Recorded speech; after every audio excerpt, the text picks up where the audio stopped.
ನೀವು ನೋಡ್ತಾ ಇದ್ದೀರಾ ಜಿ ಕನ್ನಡ ನ್ಯೂಸ್. ನಾನು ಸಿಂಚನ. ಚಿನ್ನಸ್ವಾಮಿ ಸ್ಟೇಡಿಯಂ ಕಾಲ್ತುಳಿತದಲ್ಲಿ ಸಾವು ಪ್ರಕರಣಕ್ಕೆ ಸಂಬಂಧಪಟ್ಟಂತೆ ಮೃತರ ಕುಟುಂಬಕ್ಕೆ ಸರ್ಕಾರ ಪರಿಹಾರವನ್ನ ಘೋಷಿಸಿತ್ತು.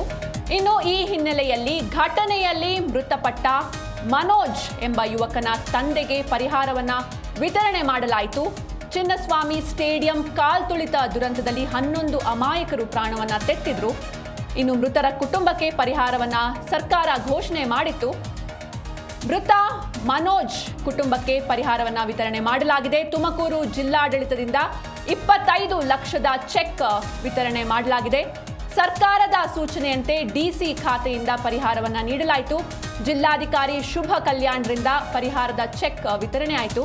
ಇನ್ನು ಪರಿಹಾರದ ಚೆಕ್ ಸ್ವೀಕರಿಸುವಂತ ಸಂದರ್ಭದಲ್ಲಿ ಮನೋಜ್ ತಂದೆ ದೇವರಾಜು ಕಣ್ಣೀರಿಟ್ಟಿದ್ದಾರೆ. ಬಿಕ್ಕಿ ಬಿಕ್ಕಿ ಅತ್ತಿದ್ದಾರೆ. ಮಗ ಹೋದ ಮೇಲೆ ಹಣ ಪಡೆದು ಏನ್ ಮಾಡಲಿ ಅಂತ ಕಣ್ಣೀರು ಹಾಕಿದ್ದಾರೆ ಮೃತ ಮನೋಜ್ ತಂದೆ ದೇವರಾಜು. ಮುಂದೆ ಯಾರಿಗೂ ಕೂಡ ಇಂತಹ ಪರಿಸ್ಥಿತಿ ಬರಬಾರ್ದು ಅಂತ ಗೋಳಾಡಿದ್ದಾರೆ. ಮಗ ನಮ್ಮ ಕಣ್ಣ ಮುಂದಿದ್ರೆ ಸಾಕಾಗಿತ್ತು, ಅವನೇ ಹೋದ್ಮೇಲೆ ಈ ಹಣ ಇಟ್ಕೊಂಡು ನಾನು ಏನು ಮಾಡಲಿ ಅಂತ ಕಣ್ಣೀರು ಹಾಕಿದ್ದಾರೆ ಮೃತ ಮನೋಜ್ ತಂದೆ. ನೀವು ದೃಶ್ಯದಲ್ಲಿ ಗಮನಿಸ್ತಾ ಇರ್ಬೋದು. ಪುತ್ರ ಶೋಕಂ ನಿರಂತರಂ ಅಂತ ಹೇಳ್ತಾರೆ. ಇನ್ನು ಮೃತ ಮನೋಜ್ ಫೋಟೋ ಕೂಡ ನೀವು ಗಮನಿಸ್ತಾ ಇರ್ಬೋದು. ಮಗ ನಮ್ಮ ಕಣ್ಣ ಮುಂದಿದ್ರೆ ಸಾಕಾಗಿತ್ತು ಅಂತ ಮೃತ ಮನೋಜ್ ತಂದೆ ಹೇಳಿರುವಂಥದ್ದು. ಯಾವ ಬೈಕ್ ಕೇಳಿದ ನಾವು ಇದು ಎಂಟಾರ್ ಕೊಡ್ತೀವಿ ಅಂತ ಹೇಳಿದ್ವಿ. ಬೈಕ್ ಒಂದು ಕೇಳಿದ್ದ ಆಮೇಲೆ ಕೊಡ್ತೀನಪ್ಪ 2 ವರ್ಷ ಓದು ಸ್ವಲ್ಪ ಚೆನ್ನಾಗಿ ಕಲ್ತು ಮೊದಲಿಂದ ಗೊತ್ತಿಲ್ವಲ್ಲ ಸ್ಟಾರ್ಟಿಂಗ್ ಚೆನ್ನಾಗಿ ಓಡೋದು ಕಲ್ಸ್ಕೊಂಡ್ಬೇಕಾದ್ರೆ ಕೊಡ್ತೀನಿ, ಯಾವ್ದು ಕೇಳಿದ್ರು ಕೊಡ್ತೀನಿ.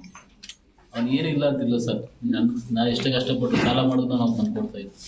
ಸರ್ ಪೋನಿ ಅಂತೂ ಅಲ್ಲ ಸರ್, ಒಳ್ಳೆ ಹುಡುಗ ಸರ್. ಯಾರನ್ನಾರ ಕೇಳಿ ಅಲ್ಲಿ ಹೋಗಿ ಯಲಹಂಕ ಸರೌಂಡಿಂಗಲ್ಲಾಗಲಿ ಅವ್ನ ಕಾಲೇಜ್ ಹತ್ರ ಹೋಗಿ ಕೇಳಿ ಬಂದು ನನಗೆ ಹೆಲ್ಪ್ ಮಾಡೋಣ, ಅಂಗಡಿ ಜೊತೆ ವ್ಯಾಪಾರ ಮಾಡೋಣ, ಬಿಸ್ನೆಸ್ ಮಾಡೋಣ, ಓದ್ಕೊಳ್ಳೋನು ಇಲ್ಲ ಸಾಯಂಕಾಲ ಟೈಮ್ ಅಂಗಡಿ ಬಂದು ನನಗೆ ವ್ಯಾಪಾರ ಮಾಡ್ಕೊಡೋಕ್ಕೆ ನಮಗೂ ರೆಸ್ಟ್ ಕೊಡೋದು ಸ್ವಲ್ಪ.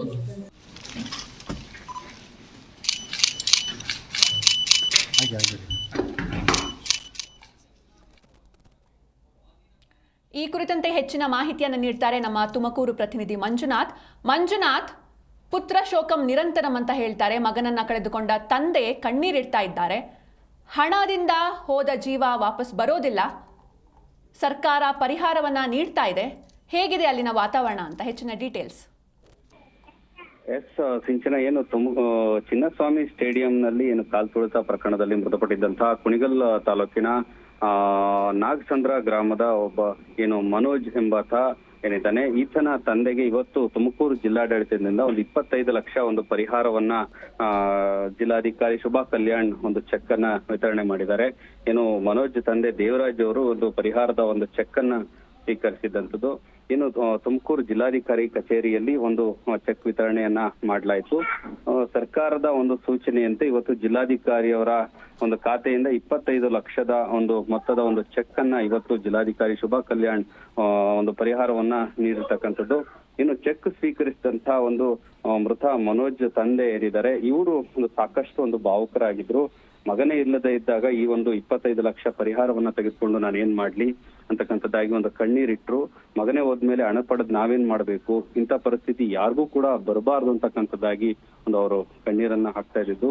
ಜಿಲ್ಲಾಧಿಕಾರಿಗಳು ಕೂಡ ಅವರ ಕಣ್ಣೀರ್ ಹಾಕ್ತಿದ್ದಕ್ಕೆ ಅವರು ಸಮಾಧಾನವನ್ನ ಪಡಿಸ್ತಾ ಇದ್ದಂತ ಒಂದು ದೃಶ್ಯ ಕಂಡು ಬಂತು. ಈ ಹಿನ್ನೆಲೆಯಲ್ಲಿ ಏನು ಇಂಥ ಪರಿಸ್ಥಿತಿ ಯಾವುದೇ ತಂದೆಗೂ ಬರಬಾರ್ದು, ಇನ್ನು ಮುಂದೆ ಸರ್ಕಾರ ಇಂಥ ಪರಿಸ್ಥಿತಿ ಯಾರಿಗೂ ಬರದೇ ಇರೋ ರೀತಿಯಲ್ಲಿ ಮುಂಜಾಗ್ರತೆ ಕ್ರಮವನ್ನ ವಹಿಸ್ಬೇಕು ಅಂತಕ್ಕಂಥದ್ದಾಗಿ ದೇವರಾಜು ಒಂದು ಮನವಿ ಮಾಡಿದಂಥದ್ದು. ಏನು RCB ಒಂದು ಸಂಭ್ರಮಾಚರಣೆ ಏನಿದೆ, ಇವತ್ತು ಒಂದು ದೇವರಾಜು ಒಂದು ಕುಟುಂಬವನ್ನ ಒಂದು ಶೋಕಾಚರಣೆಯಲ್ಲಿ ಮುಳುಗಿಸಿದೆ. ಇವ್ರಿಗೆ ಇದ್ದಂತ ಒಬ್ಬ ಮಗನನ್ನ ಕಳೆದುಕೊಂಡು ಇವತ್ತು ದೇವರಾಜು ಅವರು ಒಂದು ದುಃಖದಲ್ಲಿ ಇವತ್ತು ಇಡೀ ಕುಟುಂಬ ಒಂದು ಮುಳುಗಟ್ಟಿದೆ. ಈ ತಾಯಿ ಏನಿದ್ದಾರೆ ಮನೋಜ್ ತಾಯಿ, ಅವರು ಇನ್ನೂ ಕೂಡ ಈ ದುಃಖದಿಂದ ಹೊರಬಂದಿಲ್ಲ. ಹೀಗಾಗಿ ಅವರು ಆಸ್ಪತ್ರೆಯಲ್ಲಿ ಚಿಕಿತ್ಸೆಯನ್ನು ಕೂಡ ಪಡಿತಾ ಇದ್ದಾರೆ ಅನ್ನುವಂಥದ್ದಾಗಿ ದೇವರಾಜು ಈಗ ಹೇಳ್ಕೊಂಡಿರ್ತಕ್ಕಂಥದ್ದು. ಹೀಗಾಗಿ ಏನು ಮನೆಯಲ್ಲಿ ಒಂದು ಪುತ್ರವನ್ನ ಕಳೆದುಕೊಂಡಂತ ಶೋಕ ಇಡೀ ಮನೆಯನ್ನ ಆವರಿಸಿದೆ. ಪುತ್ರ ಶೋಕ ನಿರಂತರಂ ಅನ್ನುವಂತ ಒಂದು ಮಾತಿನಂತೆ ಇವತ್ತು ತಮ್ಮ ಪುತ್ರನನ್ನ ಕಳೆದುಕೊಂಡು ಇಡೀ ಕುಟುಂಬ ಇವತ್ತು ಒಂದು ಕಣ್ಣೀರಿನಲ್ಲಿ ಕೈ ತೊಳಿತಾ ಇದೆ ಅಂತಾನೆ ಹೇಳ್ಬೋದು ಸಿಂಚನ. ಥ್ಯಾಂಕ್ ಯು ಮಂಜುನಾಥ್ ನಿಮ್ಮೆಲ್ಲ ಡೀಟೇಲ್ಸ್ಗಾಗಿ.